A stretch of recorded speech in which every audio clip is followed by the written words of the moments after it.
So yun guys, daming patay oh. Naku, sayang. Lalaki pa naman oh. Tingnan nyo guys yung kamay ko. Ang liit lang ng kamay ko kumpara sa tilapia na to. Sobrang laki. Naku, 6 pa naman sa isang araw. Dumi na kasi ng tubig oh. Nilipat kasi namin dito to guys kasi nga dahil sa El Nino, yung laguna namin is naubusan ng tubig. Kaya nagpahiram naman sa nung kakilala namin is nagpahiram ng fish pond. Ang problema nga lang is walang labasan tapos walang pasukan. Kaya yung tubig is sobrang dumi. Nung isang araw is nakakuha din kami ng patay. Tapos nung last day guys is nakakuha din kami ng patay na tilapia. Sobrang laki pa naman oh. Naku, sayang. Ginawa sana namin ito kinatay kaso nga lang nangihinayangan kami kasi nga gusto namin paramihin. Nilalangaw na. Oo, lalaki. Naku, tingnan nyo guys yung ngayong araw sana namin papalitan ng tubig to no. Kasi nga sobrang dumi na. Dami pa naman dito. Kaso yung problema is yung malalaki yung namamatay. Hindi na siguro kaya ng kasi hindi sila masyado nakakagalaw at sobrang tumingin ng tubig no. Kaya lang, try lang namin to eh. First time ko mag-alaga ng ganito. So yun, shout out sa partner natin na si paring Kevin Loy. Saka si paring Alvin. Ako. Pre, daming patay. Sayang.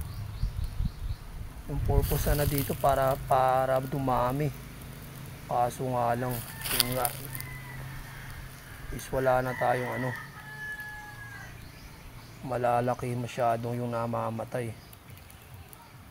Ngayong araw sana papalitan ng tubig to no. So ito yung laguna ng kakilala natin.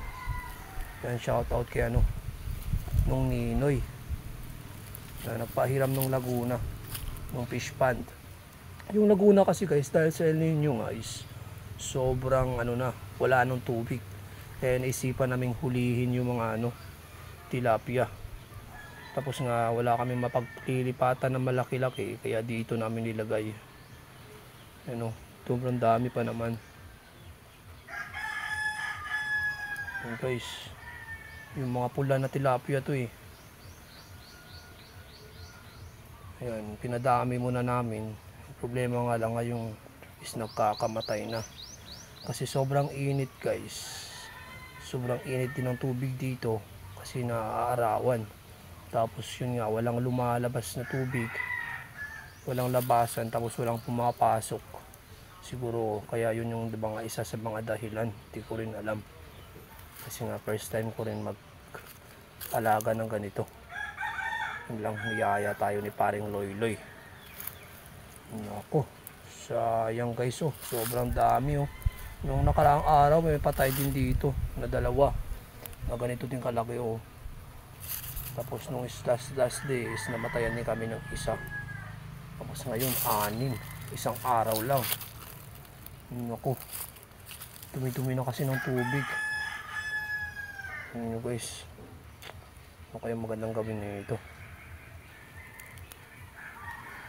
Guys, comment na lang kayo sa mga marunong mag-alaga ng mga tilapia. Kasi nga wala talaga kaming mapapaglalagyan ito. Kasi ngayong halos itong mga laguna na nilagyan namin guys is naubusan na ng tubig dahil sa El Nino nga. Tapos hindi na gumagana yung irigasyon namin dito kasi nga nagsarado dahil nga sa El Nino.